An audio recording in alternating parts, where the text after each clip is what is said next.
Let's, let's see. Make sure this is going. See, before I was able to get to just like the page up and then I could see immediately when it was starting. But now if I create it from OBS, I have to like go to YouTube and see if it's actually there. All right, so we have a thing called Doug with Alien23. That's what that's what it's Okay. called. It's on my channel. Um, Now, whether or not anything is happening on there, yet to be determined. I suspect it is, but rather Should, than launch in should I and do, can I do a check on this side?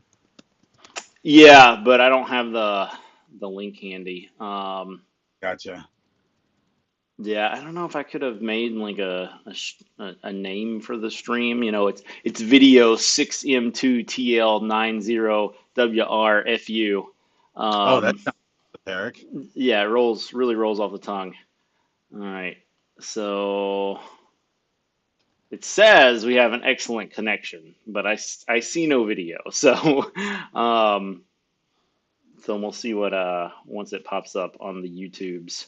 Um, all right, yeah. So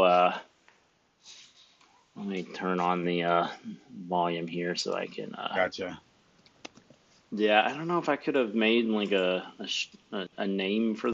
Okay, I was able to hear myself. So excellent. Yeah, I guess what I could we could do in the future, whoever we ends up being, is on the page. It should just show up on like the main YouTube page.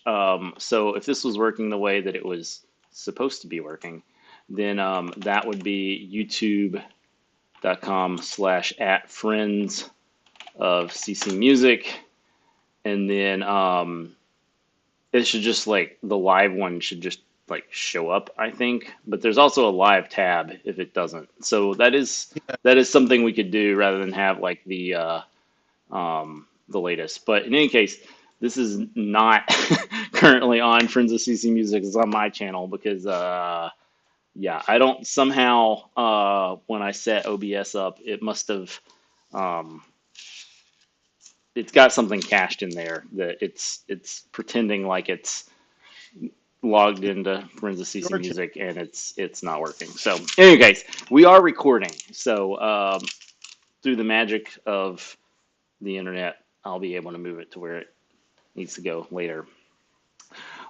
So, for those of you that are still with us after a minute of talking about technical difficulties, I started about a month ago. This is episode 4, um, a series that I'm calling Everything's Open.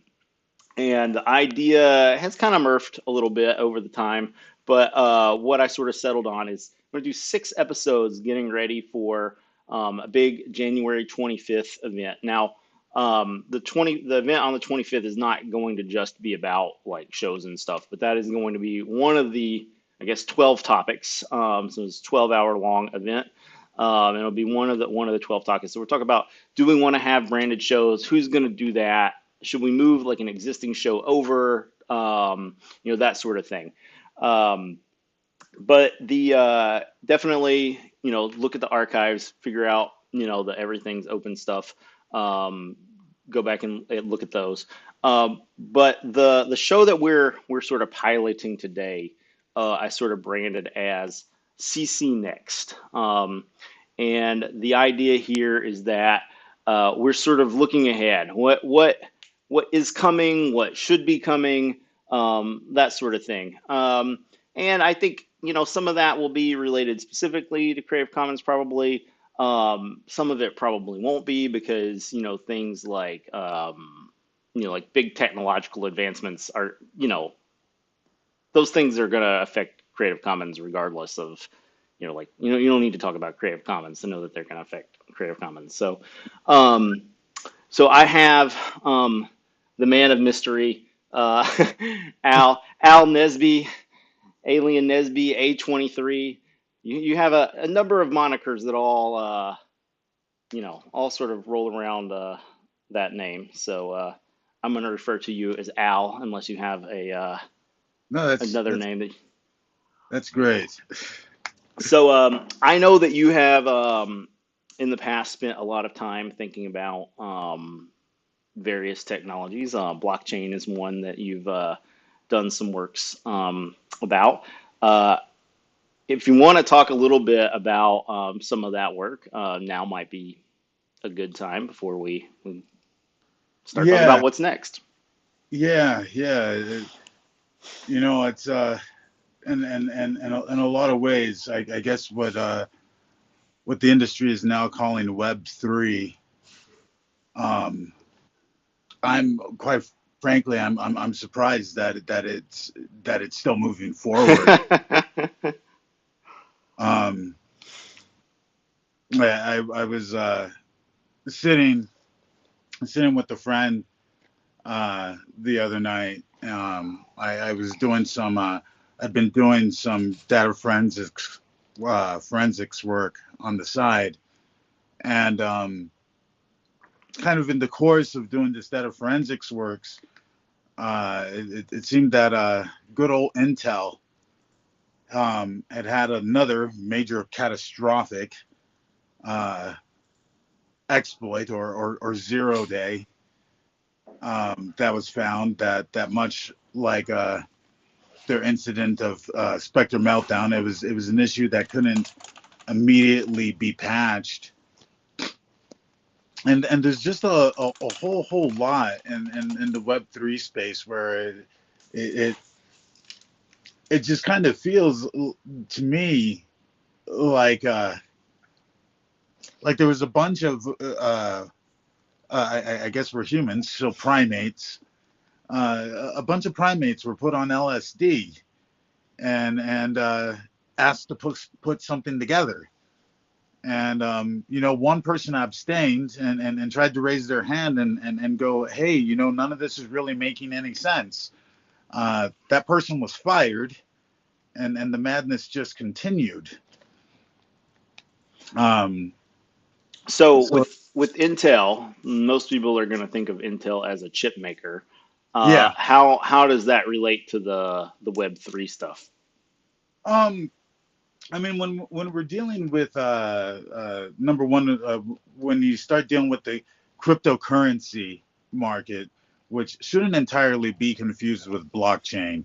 Um, Most cryptocurrencies are practically, arguably all cryptocurrencies are on blockchains these days, but a blockchain is not inherently a cryptocurrency. Um, and so a blockchain is just a distributed database that never forgets. So I hate to break it to some people, but there is no such thing as ecologically safe or ecologically friendly blockchain because a blockchain only gets bigger in size, it never gets smaller in size. And that means that inevitably, it doesn't matter what scale we're talking about, that things are going to require more resources and more energy over time. Um, and so blockchains left to their own devices demand the consumption of literally everything. And that's just how blockchain technology works. You can't have something that is ever requiring more resources. I, I don't want to steer us too far down the blockchain discussion, Yeah, but people yeah, might be interested in that, and I am.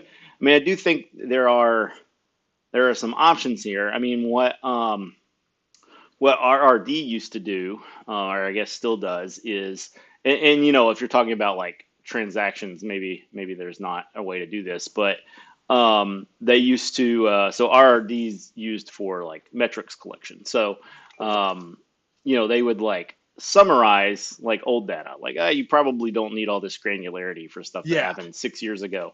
Um, so I would think that you could conceivably do something like that. I don't know what, maybe you just have transactions monthly, or you obviously you'd have to lose some of the granularity of the chain, but it seems like there would be some way to have like an archival yeah. method.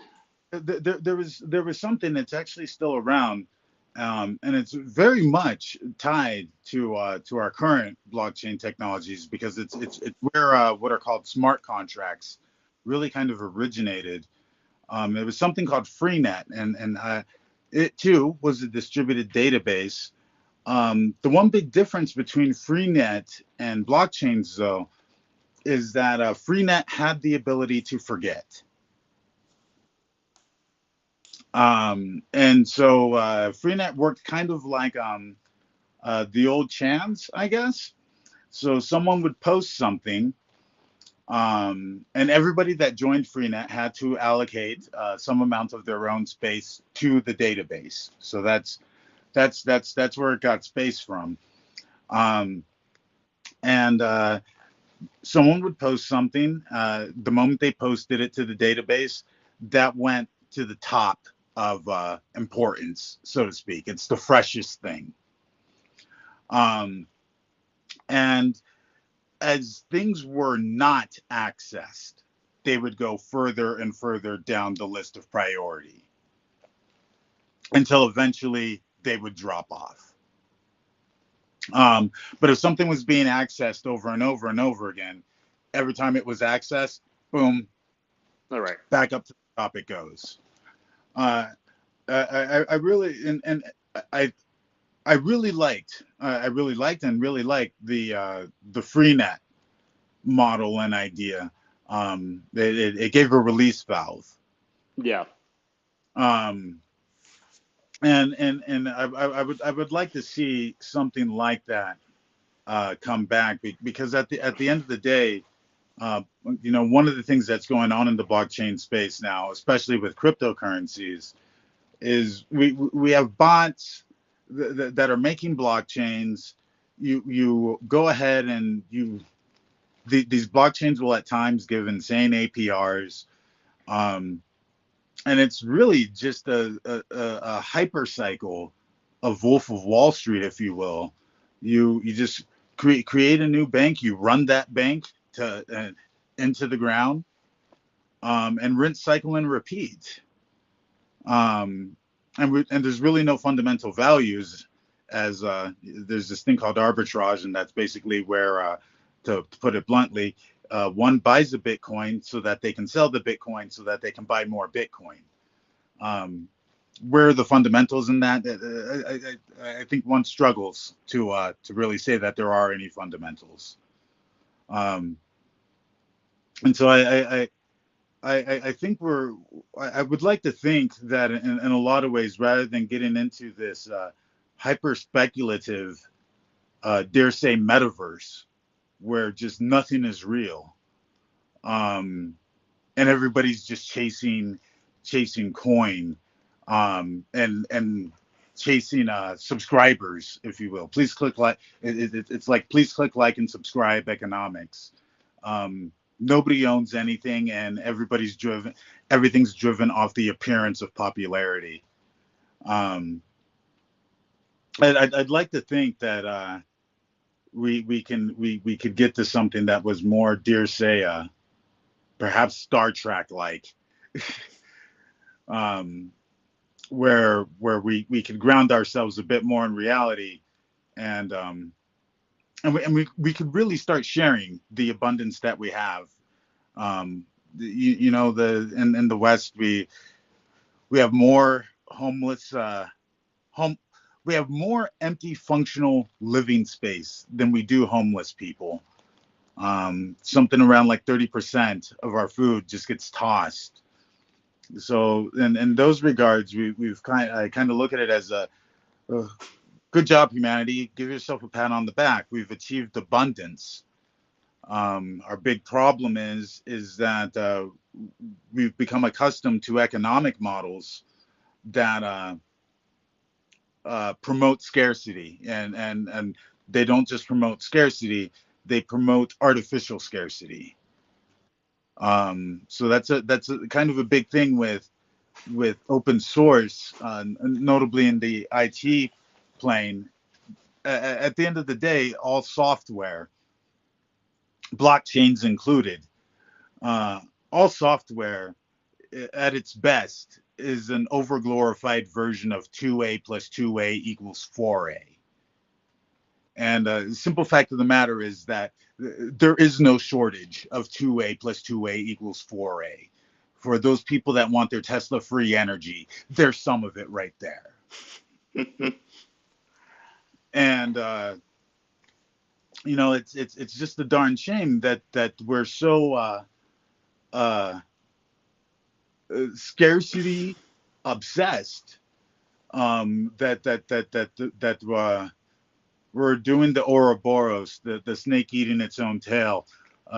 Dare say, um, and I'm not overly religious or anything, but Cain, biblical Cain, cannot figure out how to stop eating his brother Abel, and so we've hit into this Cain Abelism cycle, um, just for the sake of consumption. And meanwhile, we have abundance, and we just don't know, we're too silly to use it. Um, so I would like to think that that coming down the pike here, that we wise up a little bit. Um, I feel like we've fortunately done that on a lot of the tech side. Open source has definitely won the battle there, I think, um, on computing as we know it. But there's just some things I think we really got to let go of Yeah. moving forward.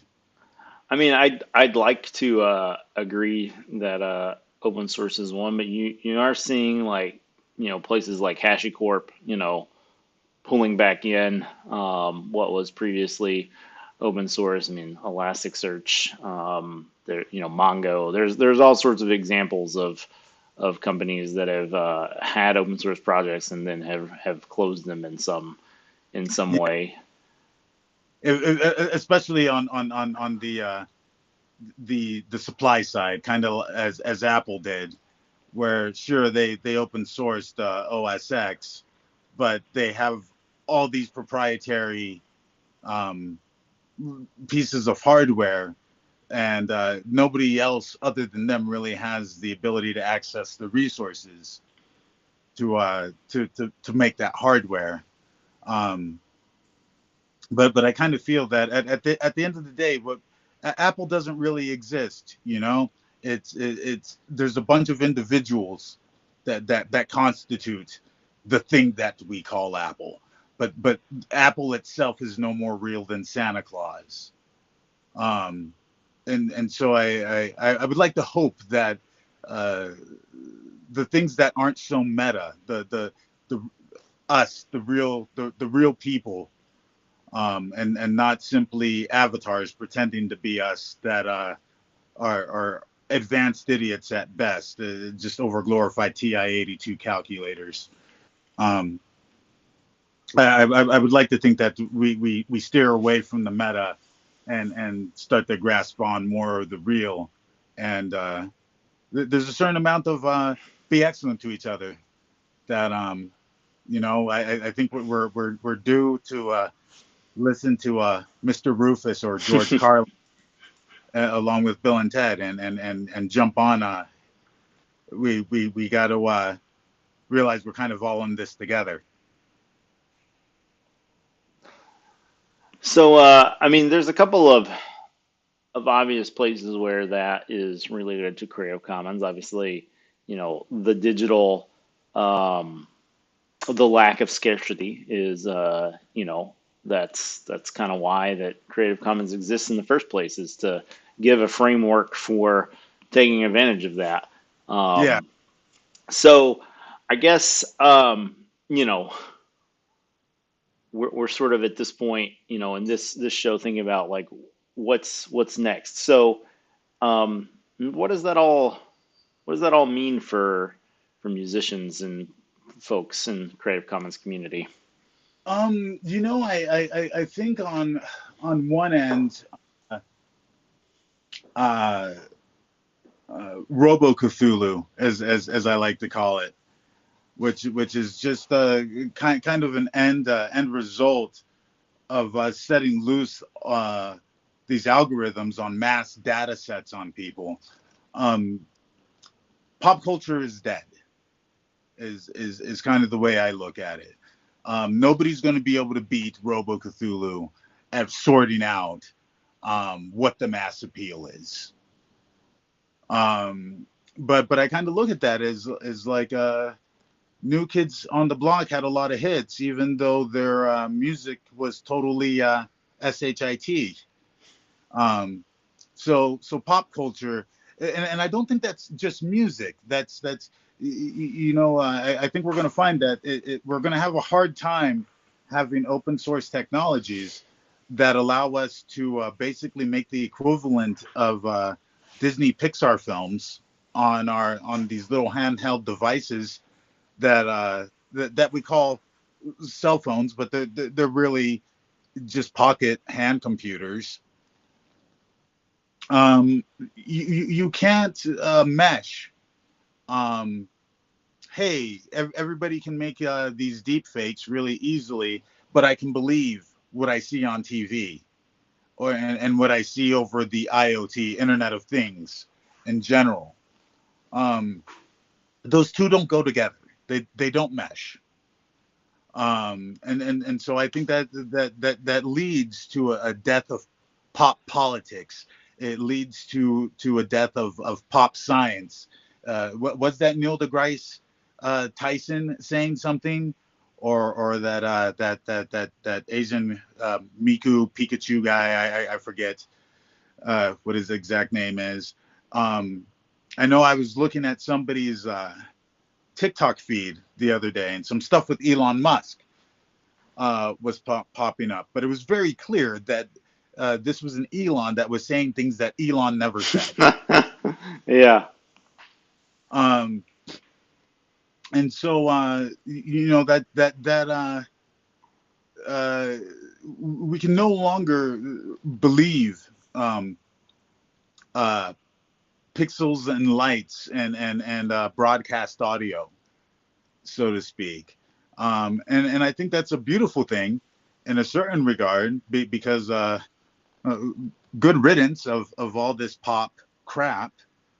Um, but what do we do with the real substance now?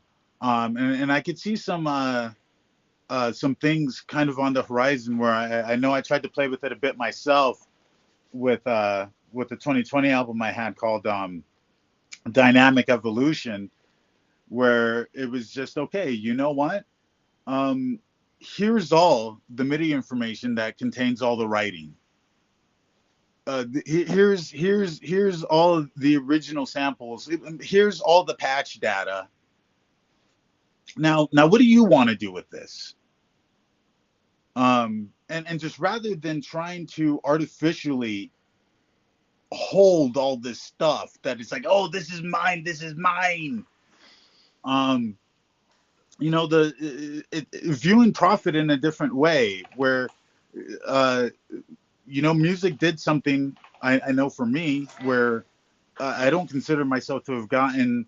I was taught more by the Dead Kennedys and Ministry and Skinny Puppy um, than I was by my academic schools. So, Um, and uh, so I kind of look at it as like, hey, why don't we just share? If this stuff inspires us, why don't we share this stuff? Because it's not that inspiration that we got, and that that feeling of community, even, is that not itself a profit that's worthwhile. um and so I'd like to hope that part of what comes to music is a much more open music that's collaborative and sharing, rather than trying to hold on to the old models, and how do we emulate Universal, and how do we emulate RCA, and stuff like that. Just letting those things go, and moving to something that's a lot more communal. So, I think you should be able to see. I know that you had to move to a phone because of technical difficulties, but I shared the ccmixter.org website. Can you see that? Yes. Are you familiar with them at all? No, not with them. Not with them specifically. No. Because you were talking about, you know, basically giving away like all the pieces of making the puzzle for the music. If I understood you correctly, is that? You know, and I wouldn't so much as call it giving away because that implies something's not yours anymore as a communal sharing. Right. So I think that a lot of people in the CC community think of the um, the artifact, the MP3 file or whatever, as being the music, because Creative Commons. I think maybe this a maybe this is a historical artifact. Like in 2001 when Creative Commons licenses came out, like sharing all the you know the source files that would have came with something could have been like a very large amount of data to be required to share. Yeah. And now, I mean, it's still a large amount of data, but I mean, it just matters less. And there are some other licenses that do sort of put those requirements on there.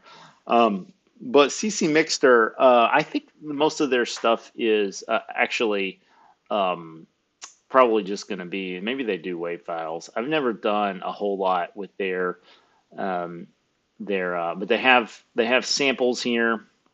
The whole idea is that it's a group of people that are making music together. So they tag a bunch of stuff. They've got the acapellas here, which they Yeah. call pails. If you see that on the site, you'll see the word Yeah, pails. and now that I think about it, I did look, I did come across Mixter in the past. Yeah, it was almost kind of a yeah, kind of a I'm I'm forgetting what I think they call it, Band Lab. Um, it seemed like a kind of a more open Band Labish um type deal where people, yeah, people were just kind of it was almost like a musical Git. Yeah, I mean, I can see what you're saying. Like it's a place for collaboration, like a GitLab instance or a GitHub might be. Um, it's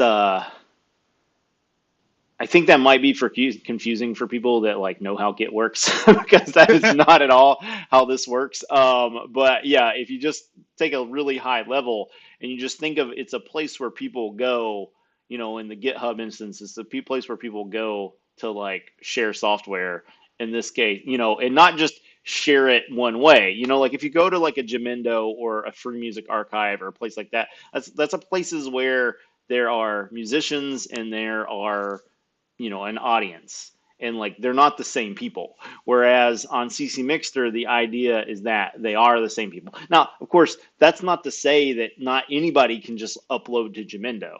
Anybody can just upload to Jamendo, and of course musicians can also download the music from other artists. But the way that the site is presented is that there are musicians and there is an audience. Like they're separate people.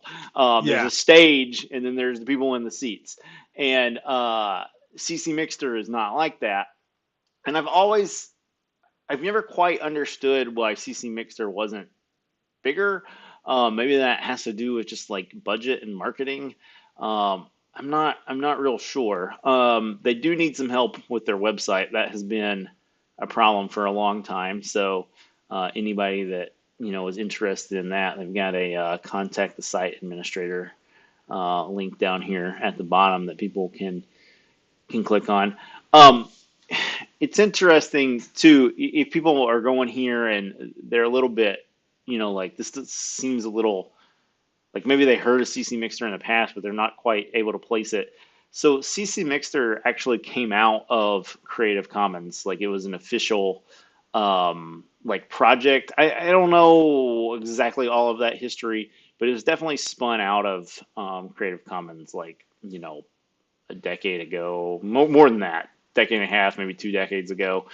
And then they sort of like uh, they had a deal with Artist Tech Media where they were sort of like they were collaborating on this site. Like Artist Tech Media ran it, but like it was sort of like a semi-official Creative Commons project. They used to use the Creative Commons logo, and they called it like a Creative Commons community. Like that's what the CC meant in Mhm. CC Mixter.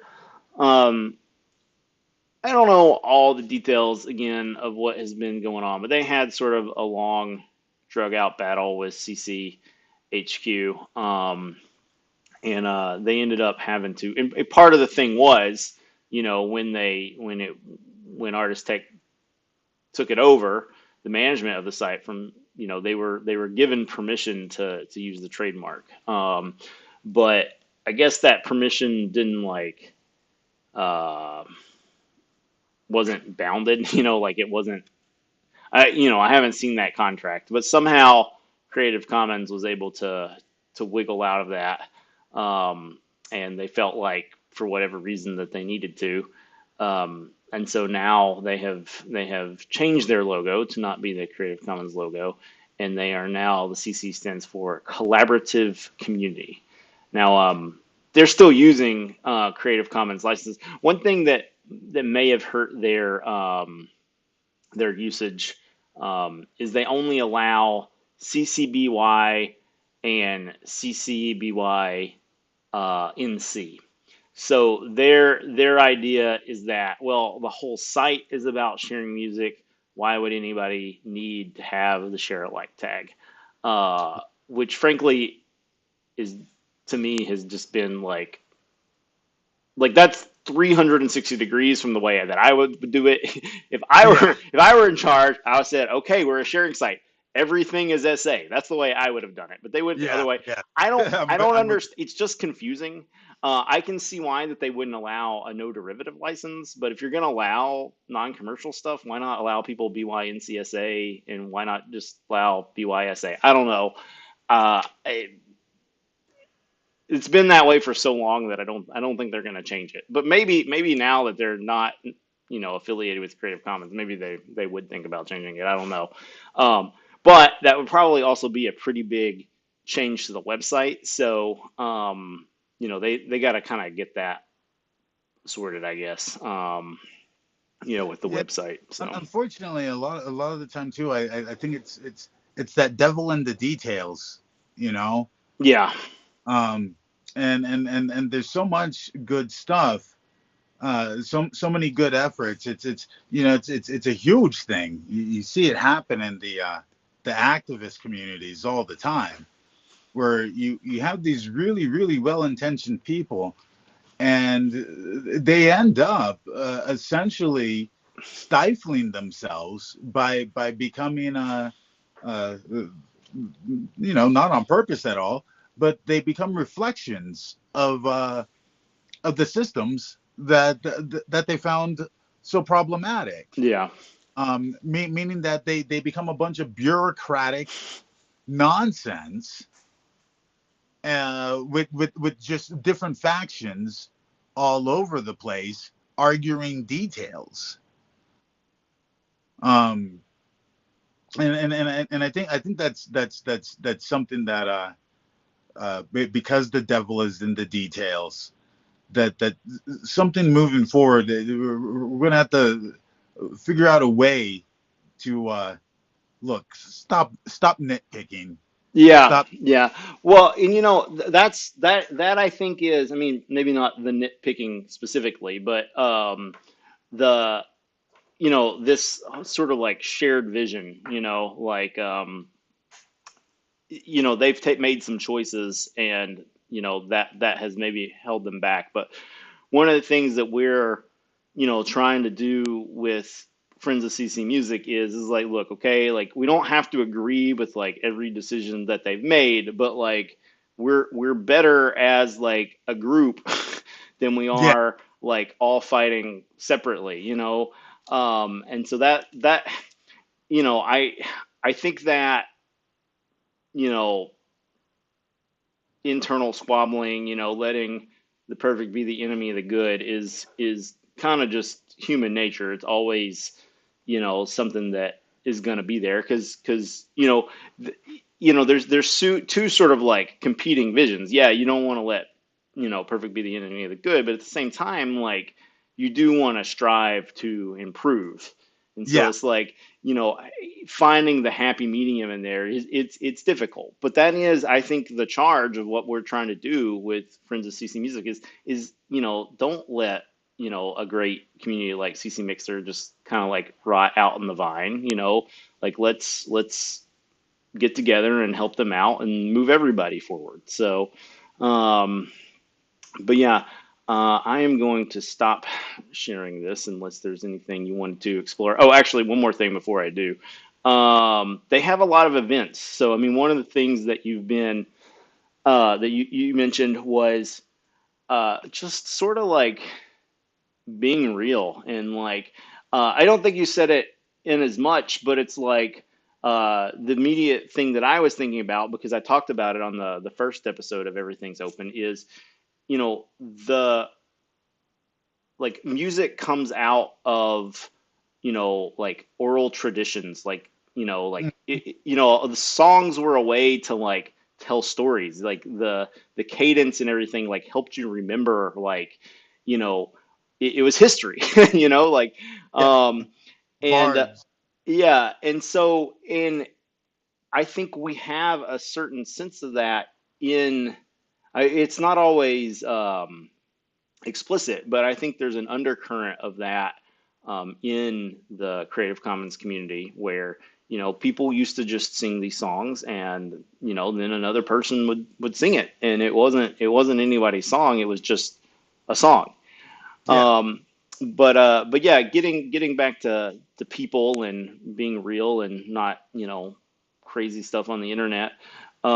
They have all these remix events. So and I think it's interesting because again there's this tension where we're talking about like yeah okay like digital stuff is like easy to fake and there's all this like nonsense out there, but then like we're also like connecting with people like across the planet on the internet and putting the music on the internet.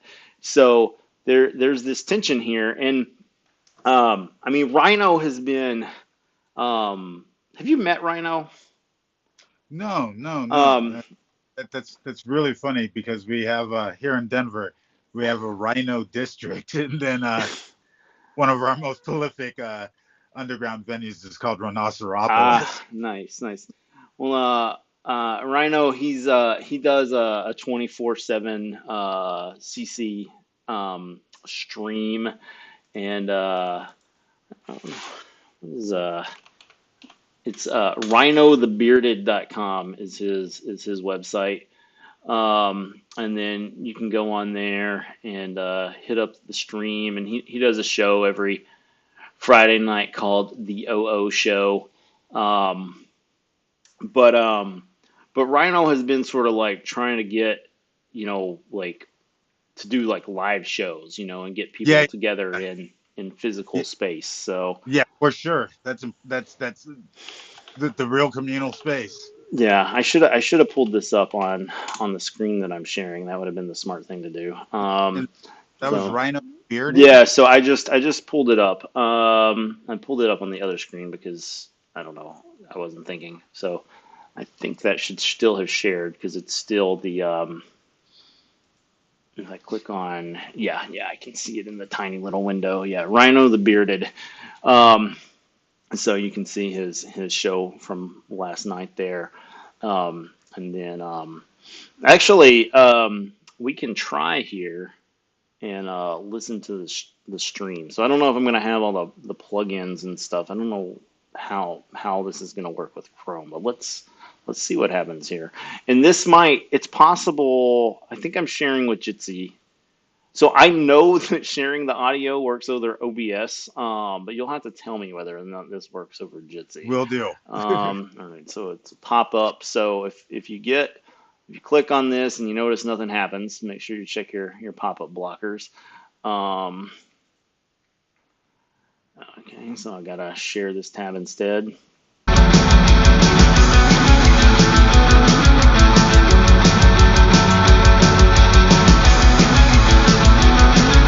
That is a home front track. I happen to know bad idea about After all these years, we're left with nothing to say. Expression on your face, expectation was to this. blame. Where that post. We're falling, There it is. keep it all inside. A failure to Got a chat communicate, here. a failure to I think comply. it's probably posted. It's hard to say goodbye. It's hard to say I'm gonna guess the name of that is "It's Hard to Say Goodbye."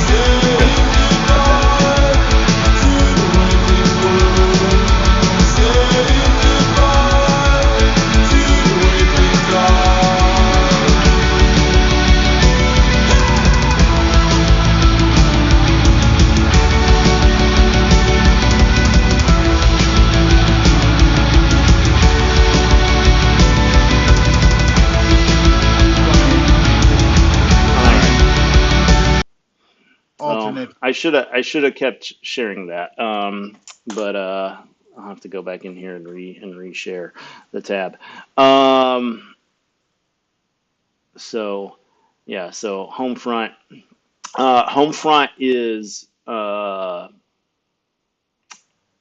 think exclusively released off of La Vida Es Un Muse, which is a great punk label out of London, despite the Spanish. And yeah, so this is I don't remember what year was it released. This is saying 2004. I don't think this was released in 2004. I think that's their own thing. But yeah, so there's the. It's hard to say goodbye on there. Okay, 2023. Okay, so Yeah, that's what I was seeing. I was seeing 2023. yeah, so yeah, they've released a fair bit in recent years on La Vida Es En Muse. So yeah, and obviously with those guys, it's a there's a bit of a new wave sort of vibe. But that is definitely not all that La Vida Es En Muse has. Um, they are they have some hardcore. They have a lot of stuff. Let's might as well go ahead and check them out since we're talking about them. Um, so it's hard to see, tell here how many releases that, how often they're releasing, but you can just scroll through and just see that they've had a ton of releases. And some of these bands like Limperist are ones that, like, I knew about before I even knew that this was a um Yeah, knew of yeah. particularly. But yeah, so they've got some hardcore, and they've got some stuff that's on sort of the poppier side. I mean, even like poppier than the Homefront stuff. I'm trying to think if I can think. This one's kind of in that direction. Belgrado is really like, it's the sort of like the new waviest of the new wave. But it's good. It's good. You can see, like, fresh out of the box synths. Yeah, it's good stuff. Um, but I don't know that it's one that you would, if you just heard it without like knowing anything about the band or anything, it's not one you would necessarily say, oh yeah, that's definitely going to get released on a punk label. But yeah, lots of good stuff on here. So definitely check it out. And Donnie and I, back when we were doing our weekly, like, video show, we picked a lot of stuff from these guys. So yeah, a lot of stuff to check out there. Yeah, it's kind of funny. I kind of feel like, granted, I found him a special time. Definitely had a lot of huge influence come out of it. But like the whole '90s uh, indie slash college radio, um, dare say alternative Yeah. movement, uh, prior to the alternative being destroyed in Yeah. alternative, Yeah. just mainstream whatnots. Um, I kind of feel like there's been this really big resurgence um, of just that sound and ethic in a lot of ways, which I find really interesting, especially when you have these younger generations, millennials and down, that really weren't there for that stuff, um, but nonetheless seem to be kind of like reviving that culture. Um, and Yeah. it's I mean, things come in waves. I know, like when I was in middle school, there was a big like 60s, 70s sort of like revival with people playing, wearing like tie dye and listening to yeah, like music, Hendrix and the Beatles and things like that. I mean, which are classics, of course, but I mean, not, but there was like a huge resurgence. So yeah, I definitely remember a huge resurgence, especially with the Beatles. It's like those guys just aren't allowed to go away. Granted, I got to see Sean Lennon with Les Claypool a few years ago, and God bless Sean Lennon. I really enjoyed that, and I absolve him of his mother. His mother is not his fault, and it's clear that she if she didn't destroy the Beatles, she would have. And she needs to stop all acts of whatever she calls music immediately.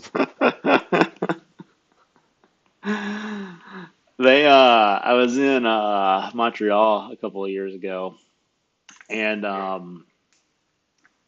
they have like I can't remember the name of the hotel, but there's like a um it was like the anniversary of one of their like protests there, but and maybe that would have stuck in my head, maybe it wouldn't have. But then last year I was in Amsterdam, and it was the same thing. There was like a hotel, and they were like, "Oh yeah, John Lennon and and Yoko Ono were protesting here." It's like there's like a protest economy, I guess. Like I mean, like protest nostalgia economy. So I almost kind of look at it as just look, if Yoko protested it, anything Yoko did, just run from. Like this woman she's nothing but bad. Please, it's not Sean's fault. And yeah, right before Sonic Youth broke up, Yoko can claim that, oh yeah, I paid Thurston and Kim some ungodly amount of money so that they would get with me and Lady Gaga to have the most unholy super band of all time. It's just like, wow, Yoko, everything you do is bad. It's possible that John set up his own assassination just to get away from you.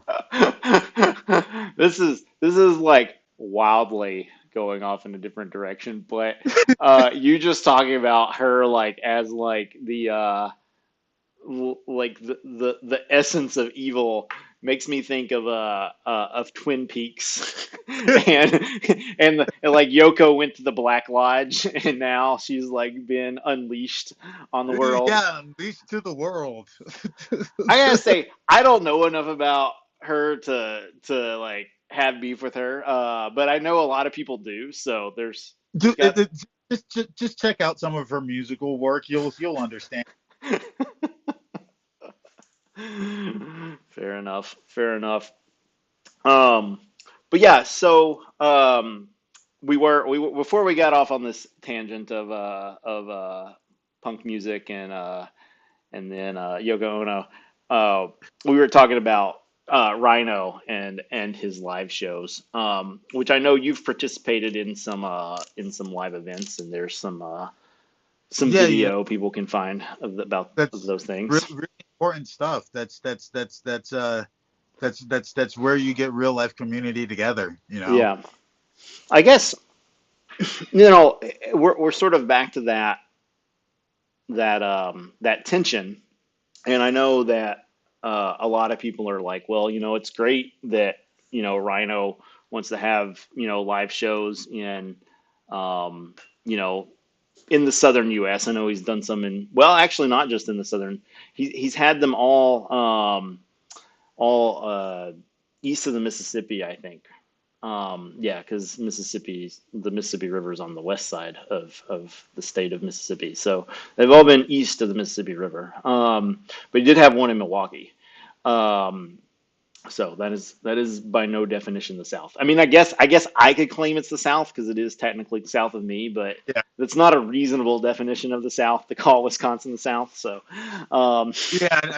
I don't think Wisconsin is any, typically. any anything north of Louisville, or maybe anything north of Cincinnati, we'll say you can't reasonably call the South. Yeah, So, but in any case, uh, people are like, that's great, but I can't travel to the U.S. Like it's either time or financial, commitment is not available. So like, how do we, without being exclusive, how do we do, um, how do we get people together? And I don't think there's an easy answer. I mean, there is an easy answer, but I don't think the execution is easy. I mean, the easy answer is that like, right now I feel like, and I don't mean this to be picking on anybody because there's definitely some exceptions to this, but like I feel like the CC community is largely US based. Like, yeah. and like we gotta fix that somehow. Um, and I know Stoffel's trying to do it in Germany, and he was a big part of like the early days doing shows like with the Cologne Commons and stuff. And there's other people that are doing stuff. There's no doubt about that. I don't want to take anything away from them, but like it feels like, and I'm not there, so maybe like there's time zone situations, there's language situations, so maybe on the ground it feels different. Um, but it feels like to me it's just like one person here, one person there, and like they don't have a community. And maybe part of that is because like the US is gigantic, and like we're just used to like talking to people on the other coast. Like like I don't know, maybe that's all it is. And then in Europe all the countries are small, so it's like, Yeah, yeah, there. okay, it's like, Europe's not that big, but it seems big to them. But um I think a lot of it though is there was this old rebel like anarchist president that said something along the lines of ask not uh, what your underground can do for you, but what you have done for your underground. yeah, yeah, And I really think that's a lot of it is just one of the really cool things about the age we live in, I think, is that if people paid proper attention um, to the world around them, there's things they're being given, they're being told. They just got to listen. Like for instance, we can take the character uh, Mr. Snowden, who can't ever go out in public um, and can only be seen on a TV like Max Headroom. Um, but amongst the Snowden leaks, it's like, look, people, there's a really big secret that this guy let out to you, and you have these intelligence agencies, and they're spying on presidents, they're spying on congresses, prime ministers can't stop them, but you know what those surveillance intelligence agencies with their military industrial complex can't do. Uh, they can't stop you from downloading an MP3. So congratulations. Do you understand how badass you are? Um, it turns out that we got all these indoctrination systems. They're fluoridating water. You name it, they're doing it, and they still can't get you to perfectly obey. That's how much of a fucking badass you are. Um, and so it's like, look, the guy, the homeless guy out on the street has more coming at him at any given time than the entire team of X-Men have ever faced combined. Now, imagine if that fucking dude woke up to how much of a badass he was. And and I think that's something huge that the common person misses out on, is that you are fucking a badass. You fucking make Superman look like a chump. What do you mean you can't do something? How much more superpower do you need? And just get up and go do the fucking thing, because you can. Amen. And that's something that I just I think people really could do to there's a certain amount of believe in yourself because you have every reason to. And when you see something is lacking, and you go, man, it'd be really great if this was here. Well, our own utopia begins with us. So Absolutely. if nobody else is doing it, what, it just may be the case that man, you're the man, you're the woman. Do get it started. Do the Yeah. thing. I think that's the key point, is get it started, because again, that's one of the things that we're trying to avoid is, you know I think we've seen the, like, over the last, not quite 25 years, but the 25th anniversary is next year. Last 25 years of Creative Commons music, is we've had a lot of people doing a lot of interesting things. But about a decade ago, Creative Commons HQ sort of stepped away from music. Eric Stoyer, who was a big influence in the beginning, he's no longer there. He's at Kickstarter now. And there were a lot of things, a lot of infrastructure that they were helping out with in those early days. And you know, we and then after, I think CCHQ took a back seat, but then the FMA really stepped it up. I mean, when Cheyenne was at the FMA, the FMA was absolutely amazing. I mean, the FMA was great when Jason and Andrea were doing it too, but when Cheyenne took over, I don't know if she just had more resources, or what the deal was. Maybe CCHQ stepping away really just opened the door for them to step into that role. Um, but then the kick split sale, I think that happened in 2018, and we kind of been wandering in the desert a little bit since then. Now, probably a big part of that was COVID. I mean, we're probably a couple years behind where we'd be if not for that. But nonetheless, it sort of took us a while, I think, as a community to figure out that nobody was going to save us. That it's Yeah. up to us. Um, but we do need to work together, or we're all gonna we're gonna have like 6 great months of a project, and then we're gonna burn out.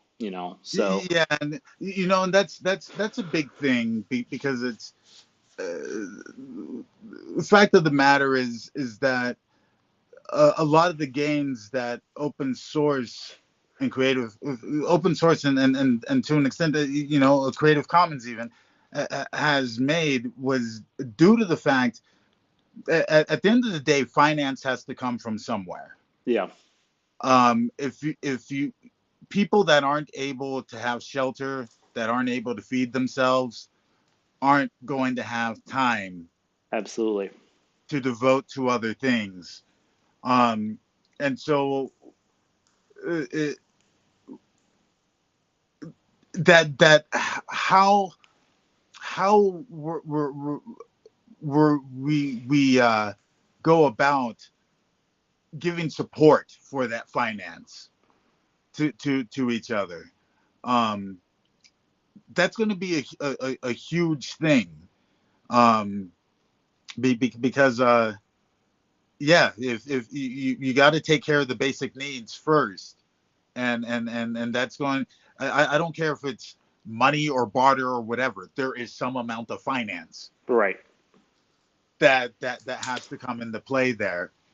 Um, Well, yeah, I mean, unless we all go back to like having our own, personal farms and stuff, then at the very least there has to be like a distribution system, like yeah, so e- e- and exactly. it's like, people talk about like supply chains now, like they kind of talk about it like it's this new thing, and I guess we've kind of found out that it's maybe more fragile than we would like, but I mean, people have been moving goods on the Silk Road for like 2,000 years, so I mean, like this is not a new human concept, like getting goods from point A to point B. So, um, but But yeah, I think we could do to and that was something we had a venue that we had started here in Denver that was called Garden Level Den, GRDN LVLDN. Um, and a lot of our idea was to not just have a communal arts driven event space, but to have that combined with the maker hacker space. yeah. Yeah, And I, and I bet there's a guy that I know. He lives in Oconomowoc. Well, actually, I don't know if he still lives in Oconomowoc. We'll say he lives in Milwaukee because he lives in the Milwaukee area.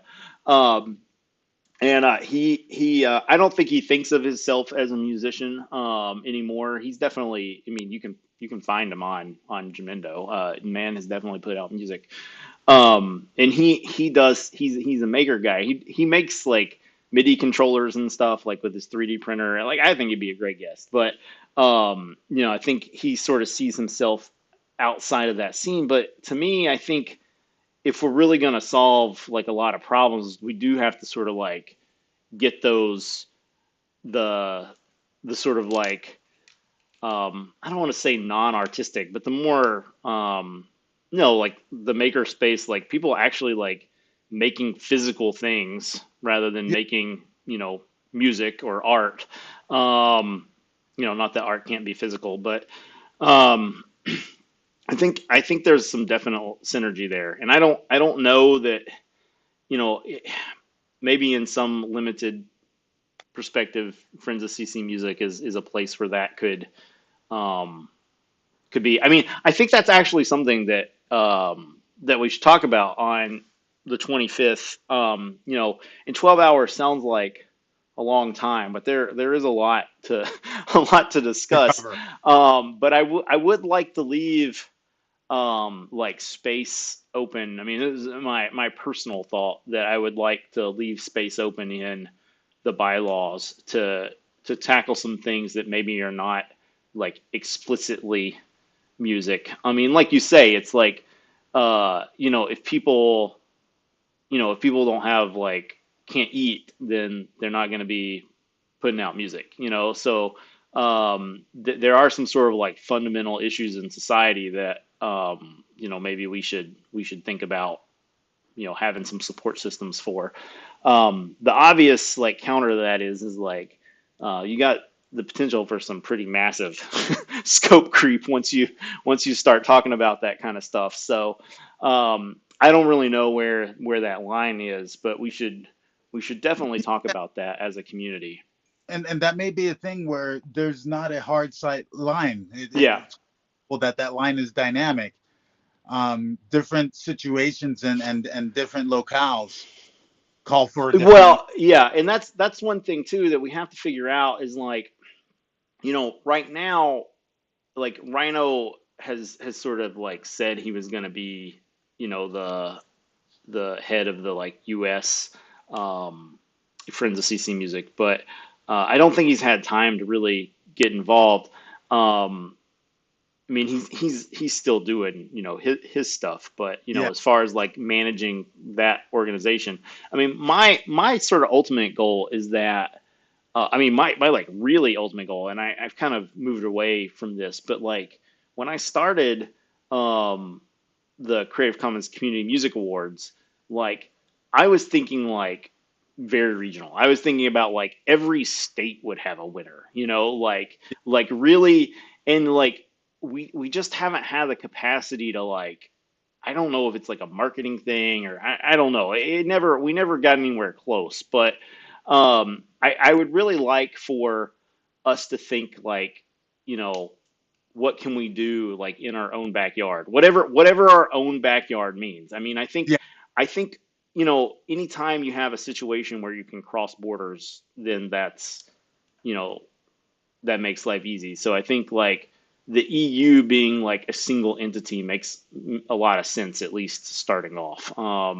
There's obviously some language barriers, um, there, but just to get things kicked off, I think that would be a good place to start.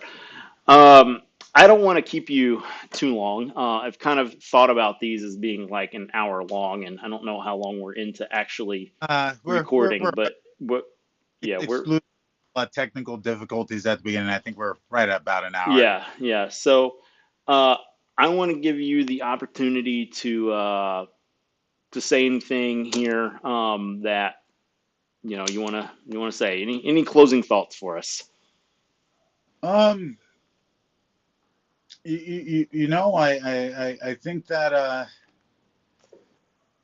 I well, I guess first off, I should have a pretty active 2025. Have all sorts of have this new solo project called Alien that is going to be rolling some stuff out, some new A23P, and then there's some new Church of Space, and I what's been tricky with some of those things is I really I'm trying to ensure that all the stuff I release moving forward is trying to in some way um, approach a new economics, an economics of rather than I don't like the word consumer. I like to say consumer.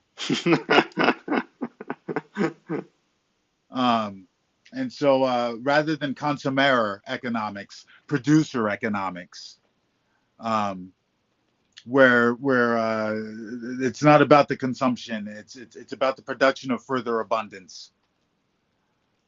I Um, mean, you could just call that like abundance economy, I guess. I mean, I'm not sure that consumer, it just I don't know. Just branding wise, doesn't do it for me. but yeah, don't. Well, but that consumption. I'm just like, well, it's a con, and it leads to a sum, and it's a sum of errors. So consumer. All right, yeah, okay. But yeah, I kind of look at it as just I don't think any of us have the manual, so to speak. Right. Um, but uh, but and I think intent does count, and we got to try because if we don't start trying, where do we begin? Um, and so I just really I'm trying to look towards um, when I release things, or I'm with a group that's releasing things. When I'm putting together events, just how am I adding? How does it answer the question of be excellent to each other? Um, so and that's the forward question that I want to look to be able to answer some to. Not what did I get out of it. That's going back to consumption. I don't want an abundance of you know what, here was the sum of the con.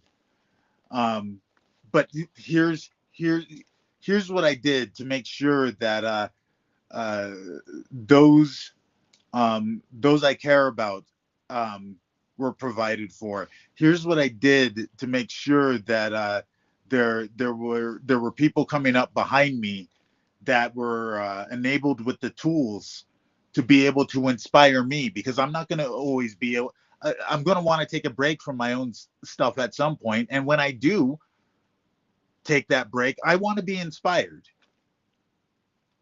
You know, I want to see awesome stuff. I want to go, holy crap, this world is like awesome.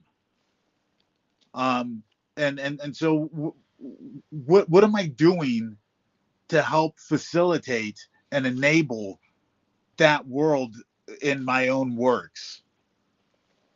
um I that's